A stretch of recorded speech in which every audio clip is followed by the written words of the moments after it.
Well, hello YouTube, and hello to the few people who watch this channel. I'm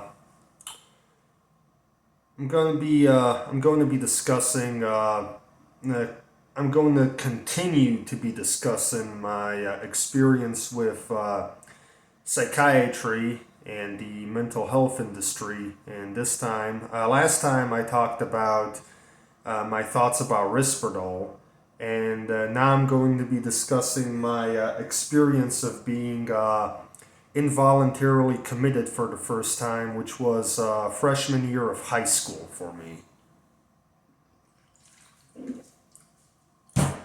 Now, at the time, I was on three drugs: Abilify, which is an antipsychotic; Depakote, which is a mood stabilizer; and I was on an antidepressant, but I can't remember its name. Uh, in my opinion, I think the reason what happened, which led up to my hospitalization, was I feel like the drug combination was sort of making me feel off, in my opinion, and I shared thoughts with the school counselor about wanting to do something to myself, which I'm not gonna discuss further, but that's what led to the involuntary commitment. You know what I mean? Um, so the ambulance came, and I was in the hospital, being talked to by all sorts of psychologists, whatever. Phlebotomist came to do a, blood draw, I guess, to test if I don't have any illicit substances in my system, which could have caused that. They always test for that. If you're wondering what a phlebotomist is, it's someone who draws blood at the hospital. In case you're watching this and you don't know what that means. Anyway, I ended up getting restrained because at one point I actually tried to sneak off. And when the doctor confronted me with hospital security, I ended up getting in their faces. So I ended up getting restrained, and they injected me with what we like to call here in I don't know if this is around only my area, but where I lived, all the mental patients, they just called the sedative that they injected into you when they restrained you booty juice. So they just injected me with the booty juice, as they call it here, the patients, or the sedative, I guess is a more professional way to call it, but I don't even know what they injected me, so I guess I can call it whatever. And after that, I basically, I wake up being, taken off a gurney into a bed, basically, at the psychiatric facility. And I was conscious enough to kind of get up, you know what I mean? And I still had that hospital gown on. So I was conscious enough to kind of like slip it off. And I motioned at them to put a shirt on me. You know what I mean? Because I don't know, that hospital gown, I don't feel like sleeping in it. You know what I mean? So anyway, they brought like a shirt, put it on me, and I just collapsed back and passed out again. So I wake up in a room that I guess could be described as looking similar to a single college room, like a college dorm room where it's for a single person instead of one that you have roommates. And I remember waking up in a room like that, there wasn't a TV, in case you're wondering. There wasn't a TV. There was just a desk, you know what I mean, and a bed, and a bathroom, which was, the bathroom was separate. It had its own door. Though the funny thing is, I later returned to that hospital and that door was gone to the bathroom. I guess something might have happened there. But the first time I went there, the bathroom still had its own separate door, which was later removed. But that was when I wasn't really staying there that they removed them. So I kind of don't know where I am at that point. You know, like it's funny. You'd know you'd probably be in a mental hospital, but I was so out of it with whatever they injected me that I didn't even know for a sec. I didn't really know where I was, and I kind of just wandered off and wandered out the door. And I was still wearing that shirt they gave me, but I was still in my boxers. So I kind of wandered out there, and I heard a nurse tell me, "Hey, you can't be walking around, you know, without pants." And I'm like, oh, now it clicked. I'm in a mental institution." So, and I tell her I don't have any. I just arrived. So they give me sweatpants, and you know, I go to the day room of that specific mental hospital I was in.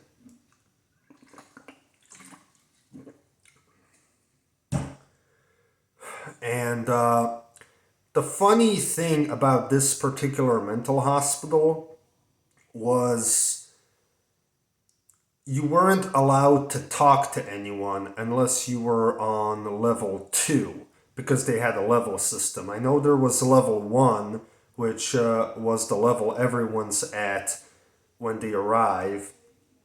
Then there's level 2, and on level 2, you're allowed to talk to other patients, but you also get like there's a separate area you have to hang out at because there's two parts of the day room. There's one side where you're allowed to talk to people, and one side where the level 1 stayed, which they weren't allowed to talk to anyone, you know, until they proved that they could be trusted, I guess. Uh, and I guess they did that so people don't start talking about inappropriate things. You know what I mean? As a safety precaution. So once you were trusted enough, you were on level 2, and I guess you were allowed to have you know, normal human communication with other human beings.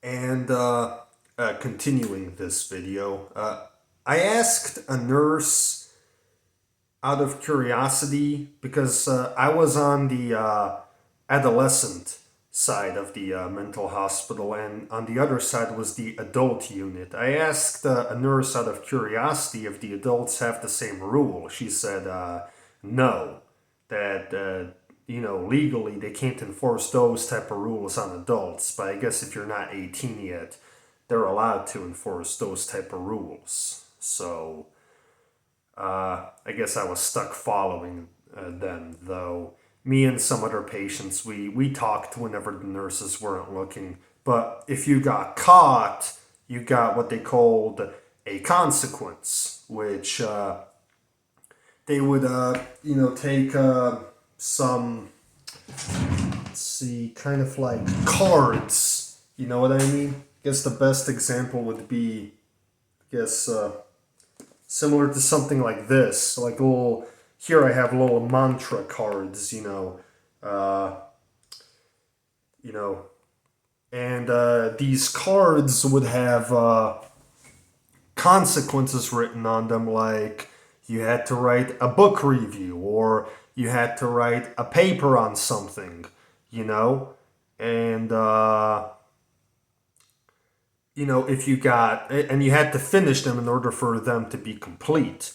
And if you got 3 or more, you had to be in your room. You weren't allowed to leave your room until they were completed,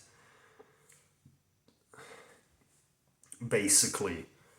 So, that was a funny experience in my opinion. And another thing about this mental hospital, which I found out later as an adult, reading some reviews about them, is well, when I was there, the nurses were extremely rude at times, almost like they were on purpose trying to just be rude.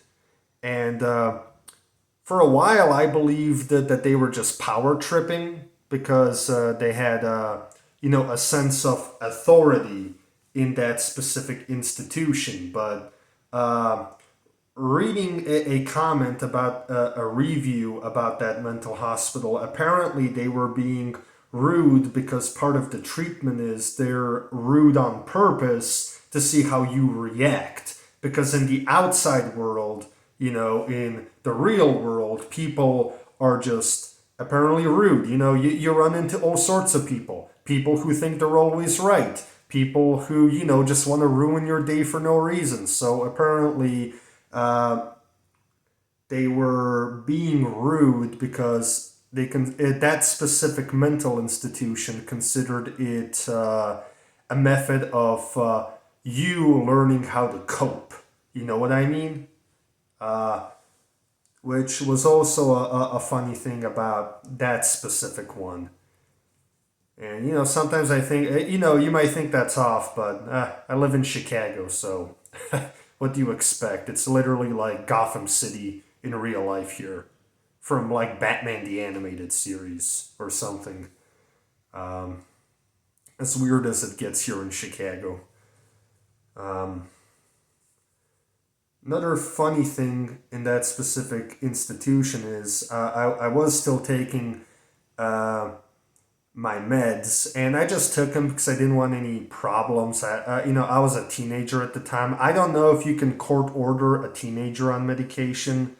I think you can, but I know that they're. I heard that they're not allowed to inject a teenager with an antipsychotic or a mood stabilizer because all the injectable versions are approved only for I think 18 or above, though I could be wrong. And I don't know what they would even do if they court ordered me. Probably just keep me in the mental hospital until I said, yeah, sure, I'll take them. And probably, check if I'm not hiding them under my tongue. But I didn't feel like going through that drama, so I just took my meds, which was Abilify, Depakote, and some antidepressant, which I can't remember. So, I took them. And remember when I said earlier in the video that Abilify gave me trouble sleeping? Well, I had trouble sleeping because of Abilify, and just being alone in a room, kind of like a college dorm room, where all you can do is lay and then look at the ceiling. And another side effect is Abilify really made my heart like beat. So I was just there staring at the ceiling, and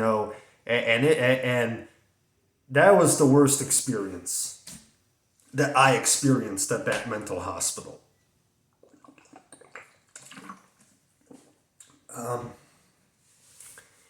And other than that, my first hospitalization that's mostly about it. Um, there were groups, but they were just the usual. You know what I mean? That particular one, though, I guess an interesting thing is they actually made you write down all your issues and then share them in that particular group. Everyone had to go around, it was like a circle. Everyone took turns reading what got them in there. And practically, because I had a friend who was in there who actually escaped because the fire exit doors aren't locked. You can just walk out. It'll sound an alarm, but by the time the cops get there in the fire department, you'd be already halfway. Well, maybe not halfway across town, but you'd definitely be, you know, far away from the hospital by that point. So I could have actually easily escaped. And another thing is they really didn't check under my tongue either if I was taking the meds. So I could have just hid them under my tongue and spit them out in the toilet of the bathroom. That was by my room. You know what I mean? Or in my room. It was a separate room, so I don't know how you'd call that. Later they removed the door, like I said. So yeah, I could have hid my meds under my tongue too, and spit them out later. But I chose not to do that because I just wanted to peacefully, get out with causing as least trouble as possible. You know what I mean? Because I really didn't want any more drama at that point. I just wanted to get out and move on with my life. But other than that, they when I got out, the school wanted me to kind of go to the nurse's office every day when I got to school to take my medication because I threatened that I'm not gonna take them when I get out anymore. But you know, sorry, just something popped up on my phone. I just swiped it. It's a message, text message. But anyway, so I took it the first day at my school, but then my mom convinced them for me to just continue to take them at home. So I just took them, until later I got switched to Seroquel, but that's a story for another day. Anyway, that was pretty much my mental hospital experience. Since I did say that I'm gonna be making more videos about my experience with psychiatry, and I feel like a lot of people can learn from my experience with psychiatry. I am currently really into anti psychiatry, but not because I feel like psychiatry should be abolished as an institution, but because I feel like psychiatry needs to be reformed. I feel like a lot of people can benefit from psychiatry. People who really are schizophrenic, people who really are struggling with bipolar disorder, but it needs to be psychiatry as an institution needs to be reformed because a lot of the things going on in psychiatry still are stuck in the 1950s. But anyway, that was my interesting, funny, whatever you want to call it, mental hospital experience. And I think next video I might talk about Seroquel and what I personally think about it or something. Anyway, stay strong.